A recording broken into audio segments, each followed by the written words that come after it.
ಯಾವನು ಧರ್ಮಶಾಸ್ತ್ರದಲ್ಲಿ ಆನಂದ ಪಡುವವನಾಗಿ ಅದನ್ನೇ ಹಗಲಿರುಳು ಧ್ಯಾನಿಸುತ್ತಾನೋ ಅವನು ಎಷ್ಟೋ ಧನ್ಯನು. ಮಂಗಳವಾರ 24 ಸೆಪ್ಟೆಂಬರ್ 2024 ಇಸ್ವಿ.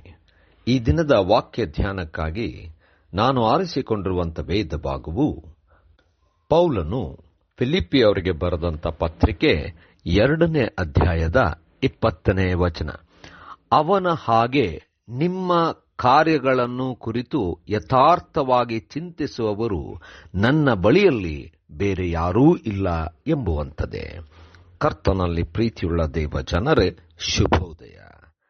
ಬೇರೆಯವರಿಗೋಸ್ಕರವಾಗಿ ಚಿಂತಿಸುವಂಥದ್ದು, ಯಥಾರ್ಥವಾಗಿ ಚಿಂತಿಸುವಂಥದ್ದು ದೇವರ ಸೇವಕರ ವಿಶೇಷವಾದಂಥ ಗುಣವಾಗಿರಬೇಕು. ಕರ್ತನಲ್ಲಿ ಪ್ರೇರೆ, ಈ ವಾಕ್ಯ ಧ್ಯಾನ ಮಾಡೋಣ. ಈ ದಿನದ ವಾಕ್ಯ ಧ್ಯಾನದ ಶೀರ್ಷಿಕೆ ಇತರರ ಹಿತಚಿಂತನೆ.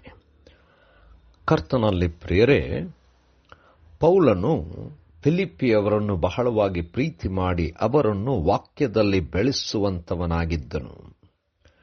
ಅವರಿಗೆ ಅನೇಕ ವಿಚಾರಗಳನ್ನು ಹೇಳುತ್ತಾ ಅವರ ಆಧ್ಯಾತ್ಮಿಕ ಜೀವನ ಇನ್ನೂ ಅದ್ಭುತವಾಗಿರಬೇಕೆಂಬುದಾಗಿ ಪೌಲನು ಅಪೇಕ್ಷಿಸಿದನು. ಆದರೆ ಪೌಲನು ಅಲ್ಲಿಗೆ ಹೋಗಲಾಗದಂಥ ಪರಿಸ್ಥಿತಿ ಇರುವುದರಿಂದ ಪೌಲನು ತಿಮೋಥಿಯನನ್ನು ಫಿಲಿಪ್ಪಿ ಅವರಿಗೆ ಕಳಿಸುತ್ತೇನೆ ಎಂಬುದಾಗಿ ಪತ್ರದಲ್ಲಿ ಬರೆಯುವಂತವನಾಗಿದ್ದಾನೆ. ಅದರಲ್ಲೂ ವಿಶೇಷವಾಗಿ ಪೌಲನು ತಿಮೋಥಿಯನ ಬಗ್ಗೆ ಬಹಳಷ್ಟು ಉನ್ನತವಾದಂಥ ರೀತಿಯಲ್ಲಿ ಪರಿಚಯ ಮಾಡಿಕೊಳ್ಳುವಂತವನಾಗಿದ್ದಾನೆ. ತಿಮೋಥಿಯನು ಇತರರ ಹಿತಚಿಂತನೆ ಮಾಡುತ್ತಾ ಯಥಾರ್ಥವಾಗಿ ಚಿಂತಿಸಿ ಅವರಿಗೋಸ್ಕರವಾಗಿ ಶ್ರಮಿಸುವಂತವನೆಂಬುದಾಗಿ ಪೌಲನು ಹೇಳುವಂತವನಾಗಿದ್ದಾನೆ. ಕರ್ತನಲ್ಲಿ ಪ್ರಿಯರೇ, ದೇವ ಸೇವೆ ಮಾಡುವಂತ ಪ್ರತಿಯೊಬ್ಬರೂ ಕೂಡ ಇತರರ ಹಿತಚಿಂತನೆಯನ್ನು ಮಾಡುತ್ತಾ ಇತರರ ಎಲ್ಲಾ ರೀತಿಯಾದಂಥ ಕಲ್ಯಾಣಕ್ಕೋಸ್ಕರವಾಗಿ ಶ್ರಮ ಪಡುವಂಥದ್ದು ಬಹಳ ಅಗತ್ಯವಾಗಿದೆ.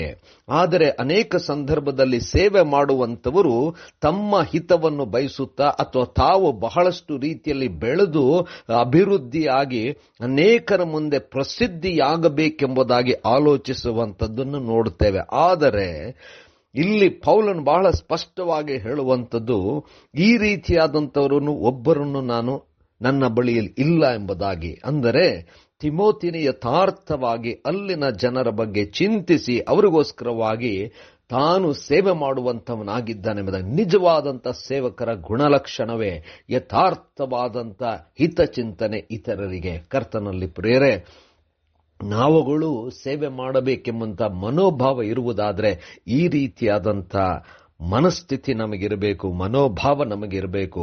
ಇತರರ ಹಿತಚಿಂತನೆ, ಯಥಾರ್ಥವಾದಂಥ ಹಿತಚಿಂತನೆ, ಅದಕ್ಕೋಸ್ಕರವಾಗಿ ನಾವು ಶ್ರಮಿಸುವಂಥವರಾಗೋಣ.